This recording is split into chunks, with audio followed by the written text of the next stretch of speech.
Good morning, my name's Steve Old. I'm one of the lecturers here at Otago Polytechnic Catering. I'm just going to run through some basics of the kitchen this morning. We're going to do clarified butter, we're going to do some vegetable cuts, we're also going to mince some garlic, all sorts of basic preparations that you can look back on through your Moodle site or over the YouTube, and it'll give you a hand on your assessments. So the first thing we've got to do today is some clarified butter, just normal butter, and we're going to separate it. When we clarify butter, we're going to clarify it into the clear liquid as well as the butter solids. So we're going to chop the butter and put it on a nice low heat on the flame. And what's going to happen is the buttermilk's going to sink to the bottom, and the clarified butter will come up to the top, and then we'll drain that off nice and carefully. The other name for clarified butter is ghee. That can be purchased at any supermarket nowadays. Don't throw these out. These are gold. If you're cooking up a fillet steak, you've set it off on the grill, you cover it over with some nice butter paper into the oven, keeps it nice and moist. So really, really good mise en place to have on deck.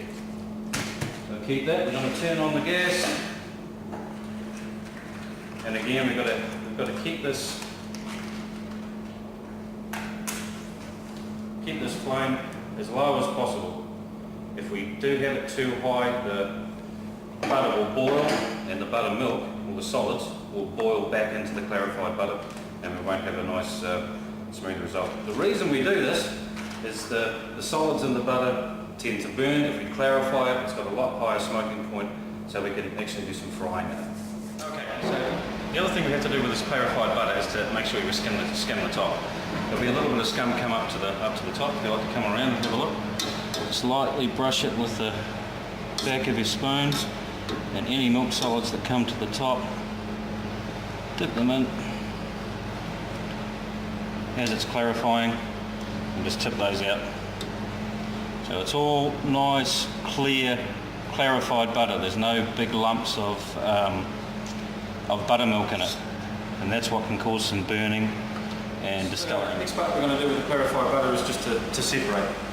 So if you have a look in here, the butter's nice and clarified. We're going to get 2 bowls, and we're going to slowly tip off that clarified butter. Then we're going to start rocking the pot once it gets down to the buttermilk. And you'll see as it comes down, the very white buttermilk on the bottom. So just start rocking the pot back and forward very slowly, and you get the last of the clarified butter out. And on the bottom you'll see all the...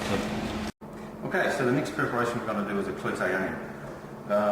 The reason we make a preparation called a Cloute onion is to flavour things like milk for vegetable sauces and that sort of thing.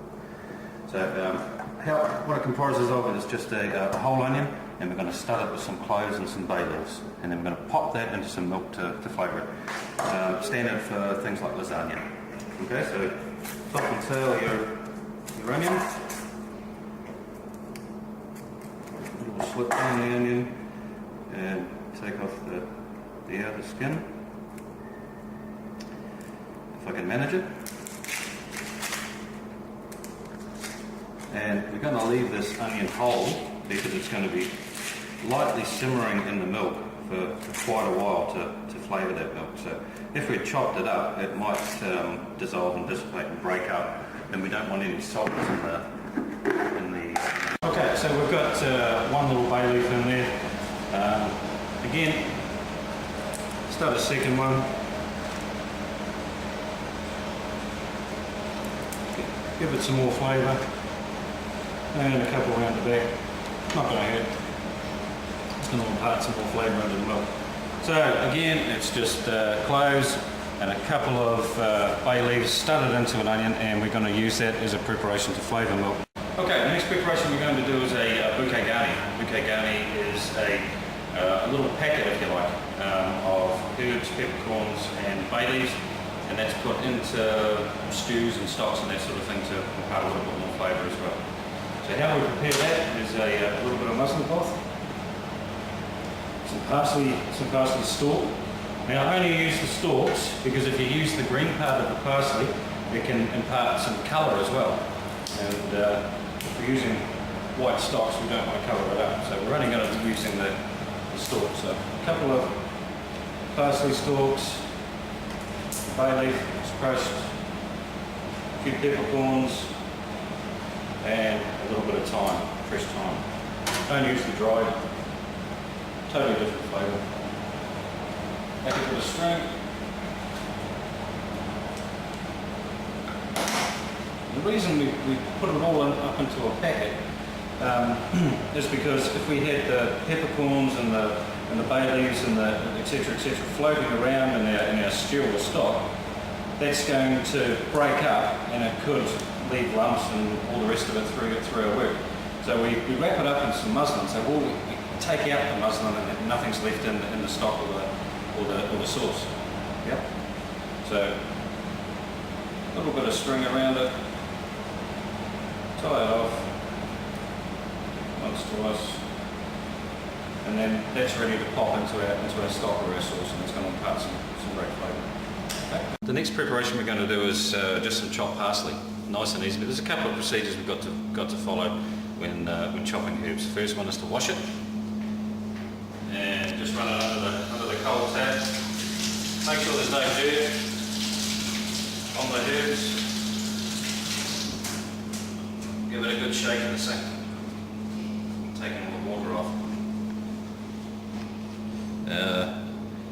Obviously parsley can hold soil, etc., and that's going to cause all sorts of bacterial problems in our dishes. Don't use the stalks. Again, the stalks can be used for our bouquet garnis and our stocks, etc., so do hold on to them. Pick the parsley off the top, keeping the stalks.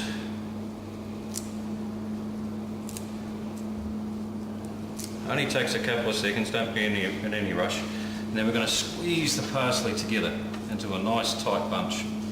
Rolling it, rolling it, rolling it. And then using our knife, chop nice and fine through the parsley. Remember to keep our fingers well out of the way, rolling over the fingertips so we don't slice into our fingers.